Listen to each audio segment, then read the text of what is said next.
Hey YouTube, so this is Adventure Vin. I'm back out on Route 66 and I'm at Roy's Cafe. This is Amboy, California. So I'm somewhat south of the 40 in between Barstow and the border of California and Arizona. Um, Generally, I'll get a few shots of the KLR in just a bit, but this is really next series of videos. Just a quick weekend trip with my buddy Hector on Route 66 from Riverside, California, out to Oatman, Laughlin, and then back home. But I'm really going to dedicate this series of videos to my sister Betty, who knows that I've been on some of these trips before, and she's getting prepared to go on a epic journey herself. Unfortunately, she will not be able to send me any YouTube videos, but she's going to have some tremendous experiences and do some things I'm going to be envious of. I can only imagine. I can only imagine. That's a good title for a song, Betty. You should look that up sometime. I can only imagine. Anyways, Betty, really, these next few videos are going to be just for you, my sister Betty.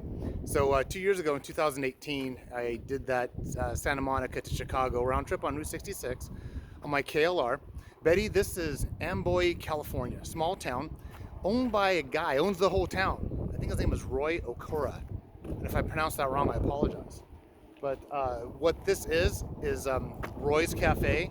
The cafe itself is still here. It's in a restored state, but it's not operational.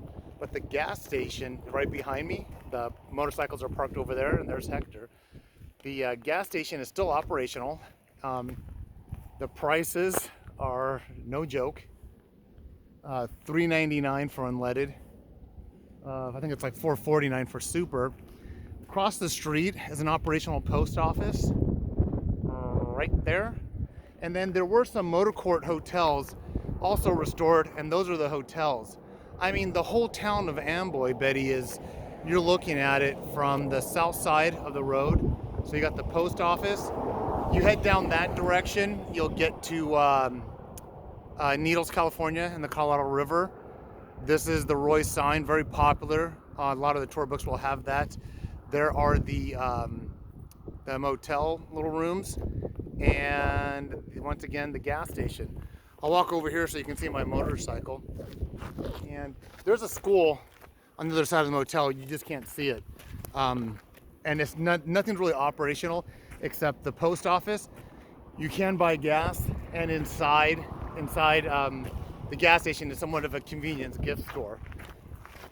Route 66 is pretty much regulated now to states and local municipalities to maintain. A lot of them come out and voluntarily, they'll put these stencils on and paint it. I'm gonna show you my motorcycle really quick. And I know it's windy, so I'm gonna come in close. And I forgot my microphone. I looked right at it when I was packing this morning, but I forgot it. So my buddy Hector's over here. That's Hector, and then this is Hector's KLR 650 motorcycle. His is a generation 2. What year is it? 2017? 18. This is a 2018. Mine is the same company and manufacturer, but mine's called a Gen 1, a Generation 1. Mine's 2007, so his is 10 years newer than mine. But this is the motorcycle that I took. This is the motorcycle that I rode coast to coast. Not coast to coast, Santa Monica to Chicago, but I am planning on going on a coast to coast trip this summer from San Francisco to Times Square, New York, on another highway called the Lincoln Highway. Here's a little road marker here. Talks a little bit about Amboy, what we just discussed. The hat I'm wearing, I got on my Route 66 trip, Seba Station, another old gas station, but it's renovated into a motorcycle museum at this point. So that's Amboy. Our next stop is going to be Oatman, Arizona.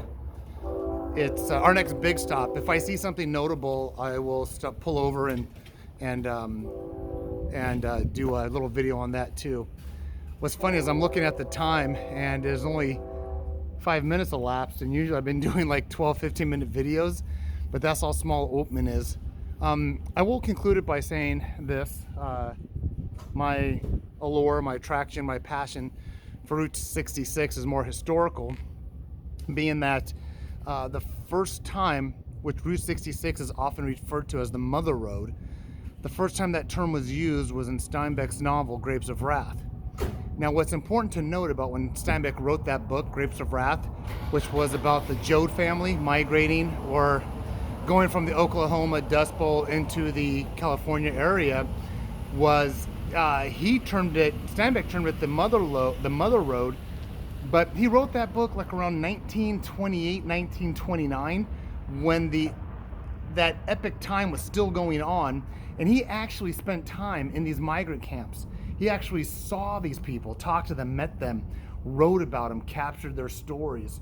The book was very controversial because some people thought that he was almost using them as like a court jester to sell their plight, to sell their story for his own gain. But it wasn't. He was capturing a moment in history. Another unique thing to note is that only a year, maybe two at the most, after the book was published, came the movie with Henry Fonda, Grapes of Wrath, portraying the Joad son. So not only was the book and movie so close together, and I believe Steinbeck had a huge hand in the development of the movie, but one thing you'll find controversial, and we will actually pass some of those migrant camps that are abandoned now. It was just that it was a captured moment in time where, like I said, controversially, people thought that he maybe should not have wrote the book. But everyone knows about Grapes of Wrath now. But anyways, that's just a little bit of it. So that Dust Bowl era time frame was parallel the same time frame of the Depression, Prohibition. It was late 1920s through the 1930s. So, well, there you go. A little bit of history on Grapes of Wrath, Steinbeck, Route 66. One other thing I wanted to tell you, this strip of road right here, originally, before it was Route 66, was called National Trails Highway.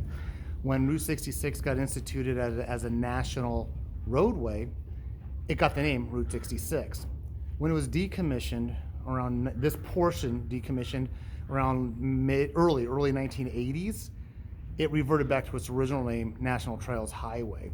But a lot of times you come to these towns that have rejuvenated portions of Route 66, and what they will end up doing is use two terms. They'll use the current one, National Trails Highway, or whatever nomenclature it has, hyphen or slash historic Route 66. So you can still follow it, but a little bit of nuance.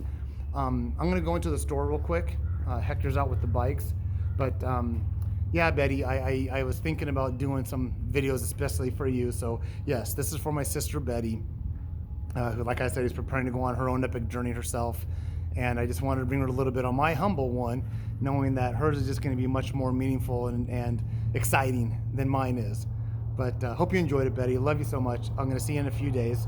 And for all you other YouTube members, like, subscribe, get out there and ride, or whatever your life's passion is, get out there and do it. Life is precious. Life is a journey. Make sure yours is a good one.